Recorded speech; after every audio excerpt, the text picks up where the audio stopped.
Previously on Destiny. The Nine can't exist here. Same as we can't exist in a painting. 3 said their death starts a chain reaction that leads to extinction. But if they went through all the trouble to get us here, to send a message to the children of their Earth, Then it must be a warning, not a promise.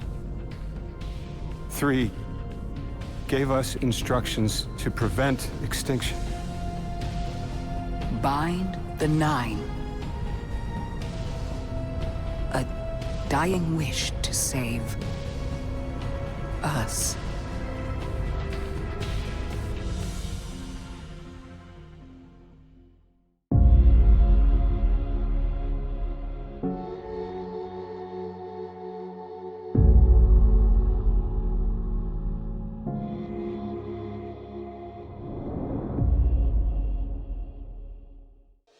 Welcome back, Guardians. My name is Samlab, and today we'll be talking about a pretty far out concept, one which we have touched on before. The idea came from having a discussion with my narrative assist lead on the Old Chicago TV series, whilst simultaneously tuned into one of My Name is Bive streams from a few weeks back. A discussion around the idea of whether other planets near Torobotl, the Cabal homeworld, could have gods attached to them. Something like, is it possible the 9 aren't the only beings in the 4th dimension? The question in conversation gave rise to a fascinating idea and premise to another what if question. Destiny is at its best when answering questions about unsolvable secrets and mysteries of the universe at large, which even by law standards is massive. We're talking about discovery of the unknown from red dwarf planets which sentiently travel through space unaided by a solar system, to hundreds of Earth-like planets orbiting stars in regions of space thousands of light years away from humanity. There is no question that there is a lot to unpack here. As the conversation evolved, a particular armament law entry was referenced, titled Anatus Wards. Have a listen. Do you believe in Gaiaforms, the energies within planets? Do you really believe there was no magic before the Traveler? Mother Earth? Anima Mundi, World Soul. The ancients had it right. They erred only in believing their first god would also be their last. These planets, moons, and asteroids upon which we leave our footprints, they have an energy of their own, will, breadth, soul. I call them Gaiaforms, though I admit the name suffers from terracentrism. One might instead say there is one Gaiaform, one aeroform, and one mercuryform, and one veniciform, and so on. The greatest Gaiaforms of our solar system are 8 in number, or if you prefer, 9. But asteroids and minor planets have them too, and in their sidereal generosity, these Gaiaforms will protect us if we ask them. Perhaps you think this sounds mad, but if it is true, then how do the Antaeus wards work? Fascinating, isn't it? Gaiaforms. This is probably a better way to explain what the 9 are. Gaia in form represents the idea of a spiritual consciousness or spirit of a planet. In this specific example, Earth, which is ironically the planet, the 3rd member of the 9. 3 represented. In Greek mythology, Gaia is the Greek goddess of Earth, and a primordial elemental deity born at the dawn of creation. Some Greek lore suggests that she creates life within their pantheon, and frequently rebelled against Kronos and sided with Zeus during the rebellion. In ancient Greek, classically, there are truly ever 12 of the most popular gods in mention. In all actuality, the number is countless. But for the sake of figures, let's assume there are 200 billion trillion gods in the universe. I'm no mythological or scientific expert, but if every star cluster, planet, planetoid, and centaur or moon have a fourth dimensional deity attached to it existing within the world of destiny, it would be safe to say that there are more forces at play who are watching us, and the 9 are just the first we have met within our own solar system. The Annatus wards suggest that the 9 existed before the Traveller. If we lean on our Book of Unveiling Understanding for a moment, these suggest the 9's power is similar but different to that of paracausal light. If the 9 were present at the start of the Prime Universe, then who or what else was present? And why didn't they speak to us much earlier? Perhaps when the lore entry which says, "They will find a way to make new worlds of it. They will end their dependence on life and on the light of guardians, which the falling veil will soon snuff out forever." Perhaps the falling veil was a cryptic message of understanding, revealing to us that the witness would remove the veil, metaphorically, that the actual veil entity would be connected to the Traveller and change would enter into soul, ultimately leading to the death of 3 and igniting the flames of an extinction level event. It's a big deal for us in Destiny. For years, we have had hints, ideas, or evidence to suggest a big shift in how things work for us as Guardians, or people of the Lost City, would transform into something new. It feels unsettling, right? It's fair to say, some part of this is reflected in the game's development changes Bungie made recently.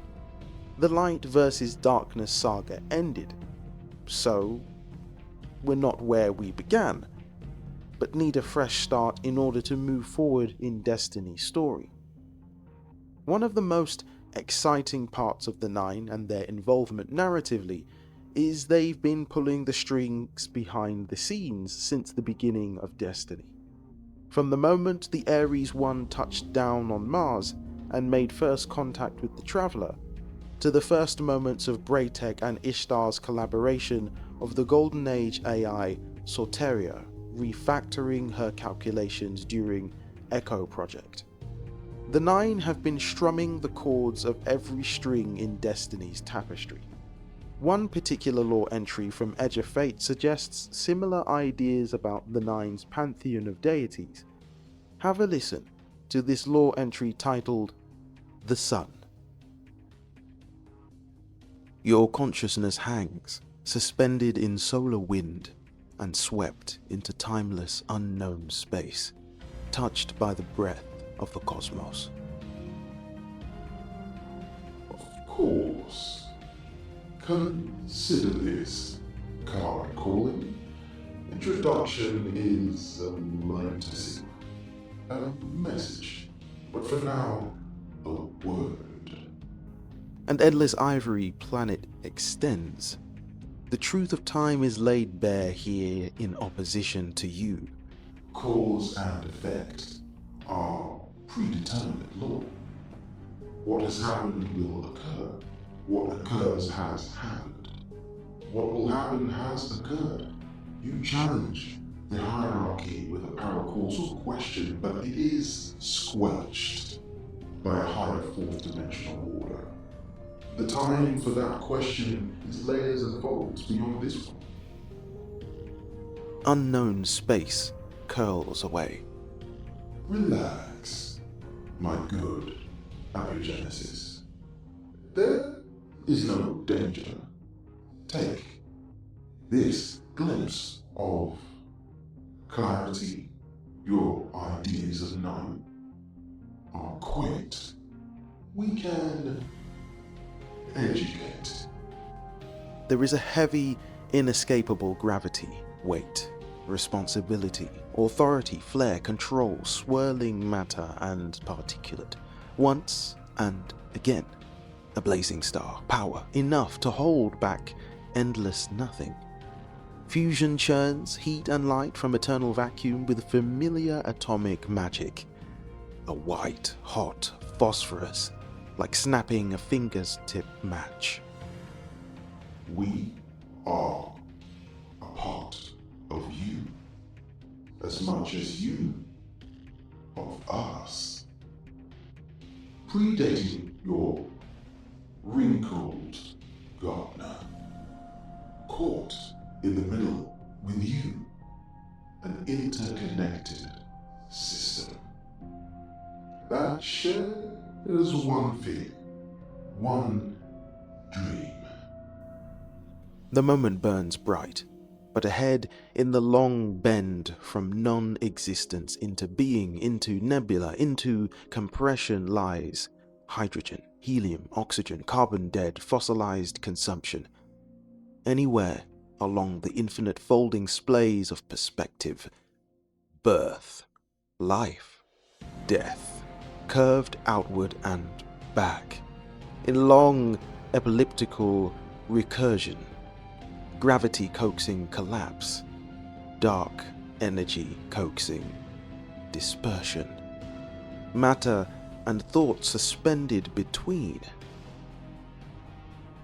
Freedom and death, ability to choose one's orbit, one's ties, one's fate. 9. See the grave on level, plain beside our birth, experienced eternally, reading fear. Caught in an entropic whirl, a race to the bottom where the winners starve. Amoebas to arthropods to apes, run out the clock. Scratch out the options. Get real. Desperate. Commit the acts. Promise not to. Because their synapses have carved furrows. Then they die. Many extinctions block the gentle bend, the anxiety. The shockwave of their scars felt through all layers, always inescapable. Life burns out, even me. But not you, that old illuminated abiogenesis, so bright and sharp. In you have felt this, and you are a weapon. To defy fate, we've been eager. A non-dimensional being sinks into the fabric and wrinkles the ripples of fate. For attracted orbits to across, I get the game. Life flourishes across soul as you descend through epochs, as if stepping off your intended line, reaching into the seams, unfolding relativistic fabric, the edges curling back into eternal reoccurrent knot from which they first receded. Complexity, fascination, we're both life, givers, baby. The future, deeper in the past, draped over and around you. Together, we can circumvent established ends. I forge new through old, all the time. You sink through space-time until a red giant engulfs the inner planets. You are cold. You won't find the answers you want yet, darling. It is not time. The first time around. Your boundaries know violation. We can't all just snap our fingers and transcend our design. Talk soon. You stand on Kepler alone again. Here in this lore entry, we get to hear one of the eldest surviving members of the Nine, or 10th if you prefer, before she collided with Earth and she was ended. It was during this moment that the Nine realized the death of a planet was their oblivion. Amongst the pantheon of the fourth dimensional forms, what can kill a god?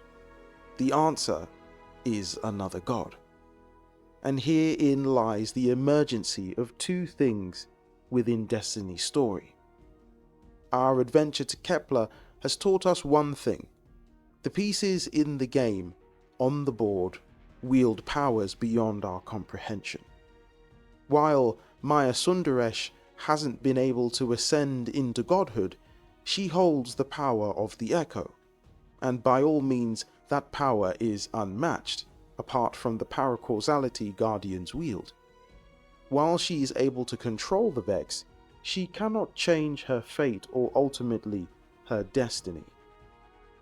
The Nine are able to see part of the weft and weave of time in the universe, in one long continuous line.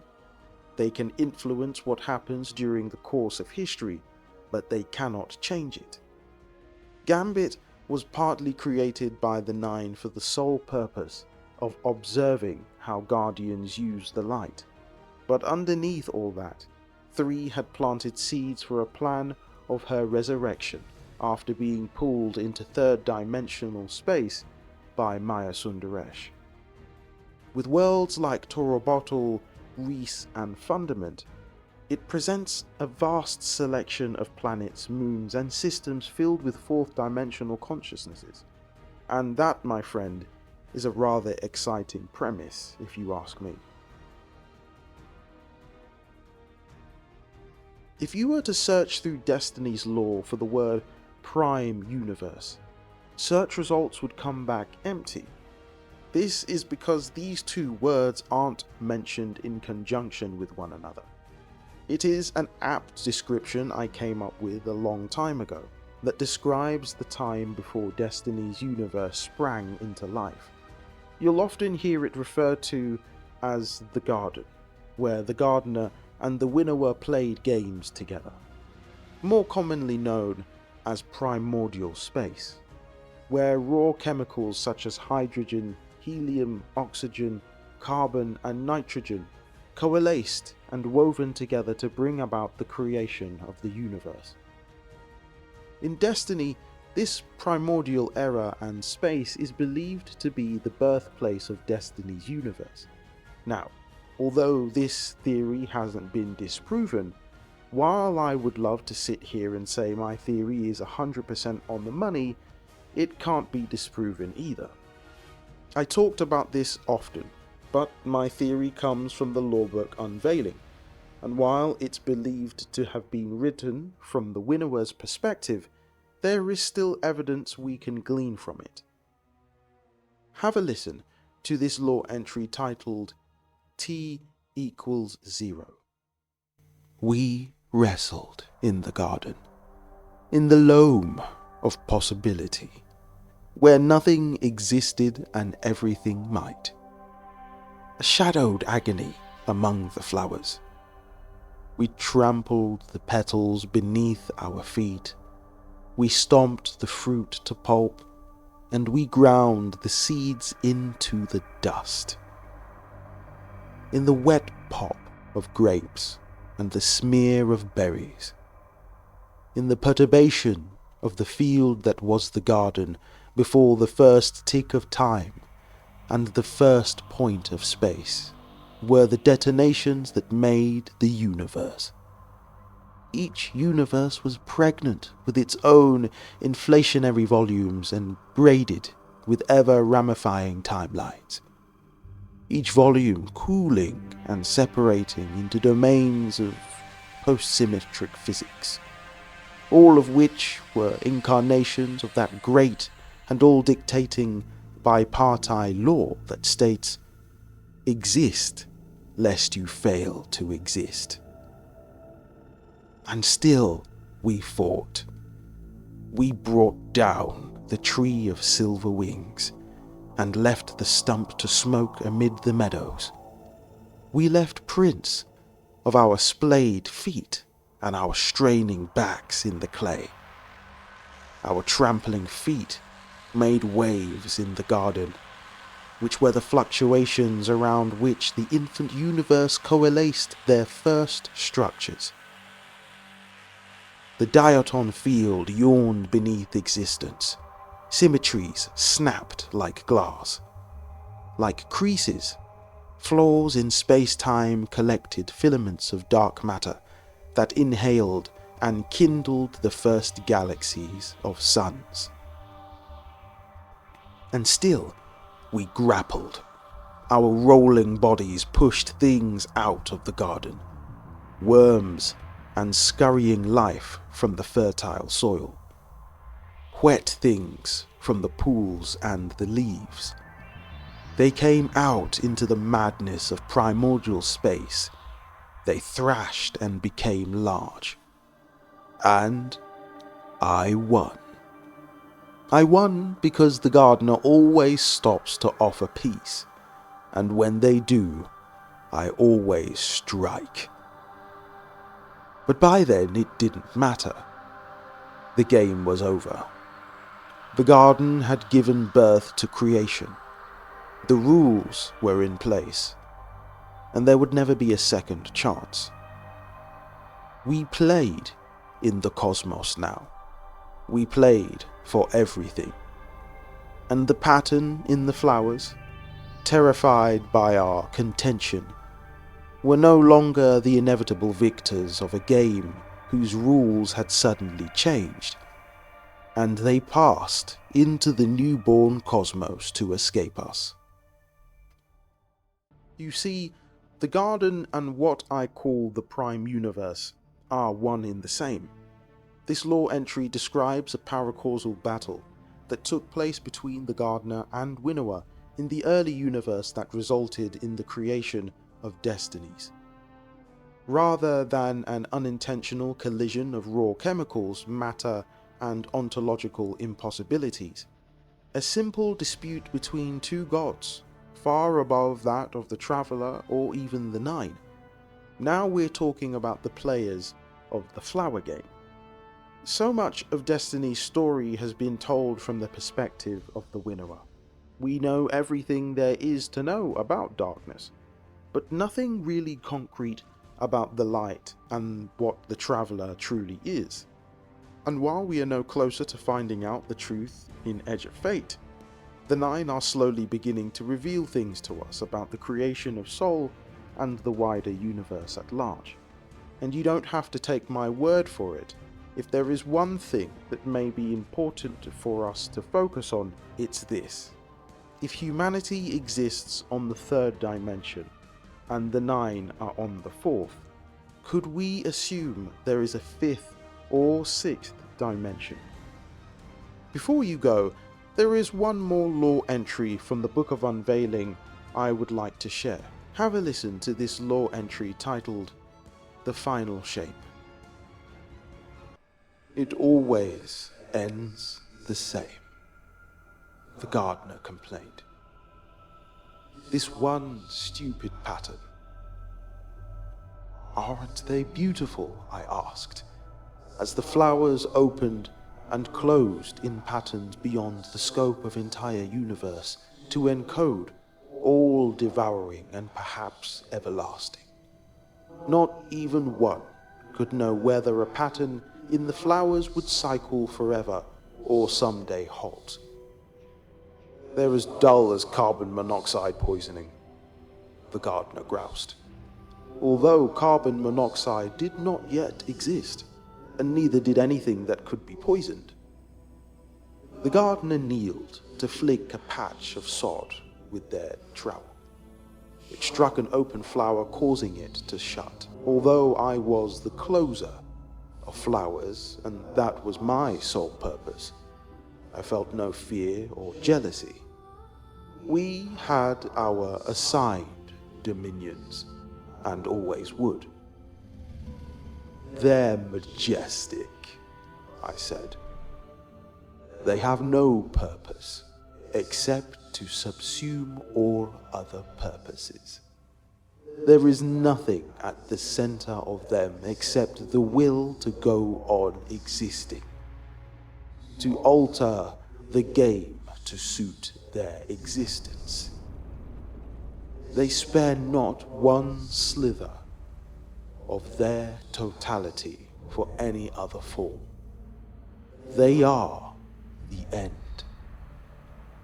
The pattern corrected the errant flower effortlessly. The great flow went on unchanged. The gardener got up and brushed their knees. Every game we play, this one pattern consumes all the others, wipes out every interesting development, a stupid, boring exploit that cuts off entire possibility spaces from ever arising.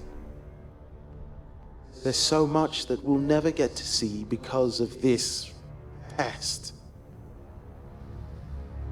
They chewed at their cracked lip, which existed only because this is an allegory.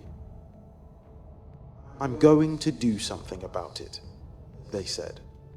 We need a new rule. As Guardians begin to awaken to Prismatic, tearing down the divide between light and darkness, a new kind of voice is heard. A whisper not of the traveler or the witness, but something older, maybe even outside the board the gardener and the winnower played on. Some wonder if the winnower isn't just a fourth-dimensional being like the Nine, but something even more vast. Fifth, maybe sixth-dimensional.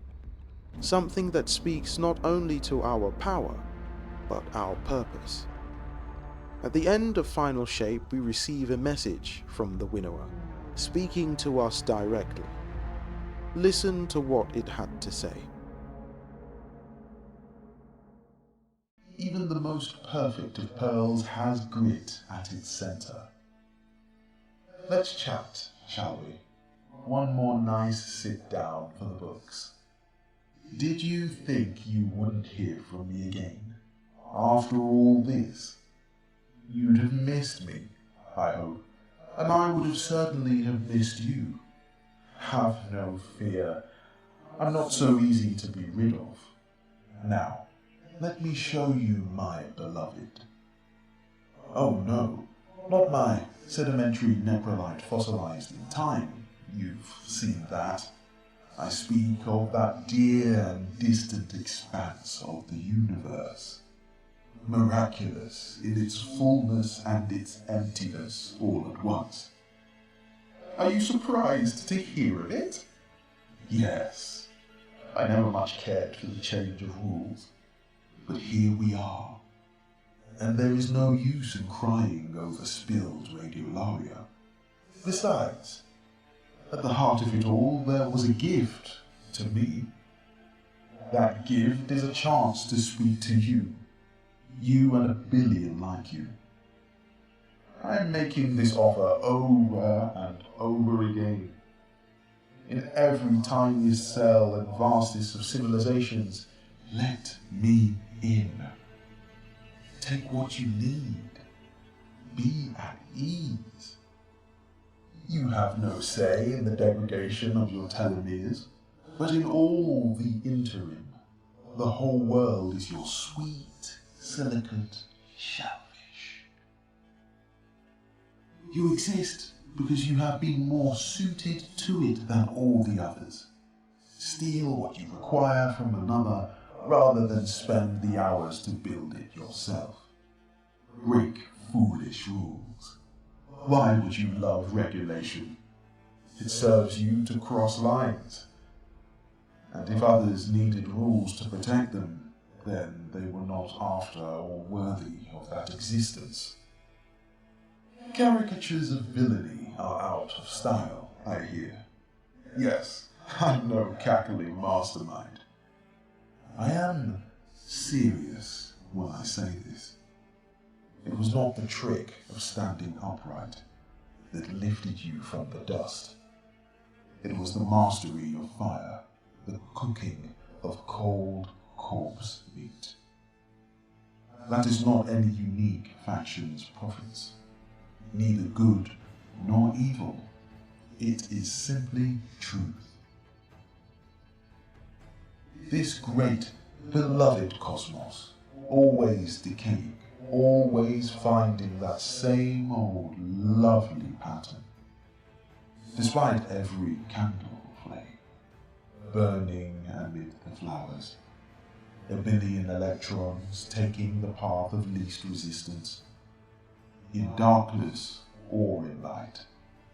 Someone is always making my choice. Be seeing you. Using both light and darkness in Destiny opened a channel of communication between us and beings on a higher plane of existence. Remember that scene in Avengers, where Nick Fury complains that the grudge match between a god leveled an entire city, and Thor replied, "It's your work with the Tesseract that sends a signal to the 9 realms. Earth is ready for a higher form of war." Although the situation in Destiny is slightly different, I think we can learn something from it in understanding this lore entry. The Winnower is explaining that throughout the expanse of the universe, life continues to struggle on, and despite the change of rules the Gardener wanted to employ, still, it is making the same offer across the cosmos, time and time again, to let the darkness in and be at ease, explaining neither paracausal light nor darkness are evil. Simply put, someone is always making a choice. This exciting thing about somewhere out there in the universe are others, perhaps like humanity, Hive or Cabal, and there is no telling how they will wield such paracausality. Like the Kugu, each faction is the same, but make a choice on how to use their abilities. At this point in time, it's unclear whether the Traveler is singular or if there are multiple. On set, the Kugu homeworld, they were fortunate enough to discover a buried pyramid ship, and it was from that ship they learned to wield darkness-based abilities like Luster. We may even be able to say that the Witness clearly planted pyramid ships on potential homeworlds, but I suppose that's a story or topic for another video. The key note here is the Winnower has been observing us closely, and I think it's safe to assume it's well aware of the 9 or their existence, and the 9 clearly know of the Winnower. The question is whether the Winnower is of 4th dimensional origin or perhaps higher. In a universe filled with unseen forces, the question isn't just what power do you wield, but who is shaping your soul. Because if even the Winnower can whisper to Guardians, what else might be calling out, waiting to be heard? And in all that mystery, I find comfort in these words. The light shines in the darkness, and the darkness has not overcome it. There is still a light that's older, deeper and closer than we know, and it's not afraid of the dark. If you're searching for something more than power, more than victory, maybe it's time to look to the one who made both light and darkness, and still choose love. But that's all I have for you.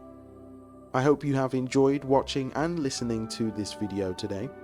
If you did, be sure to give this video a like, comment below. What do you think? Is the winner a 5th or 6th dimension? Subscribe, click the bell to find out when my next lore videos go live. Remember that no matter what you're facing at this moment in time, you can do all things. Stay safe and Godspeed.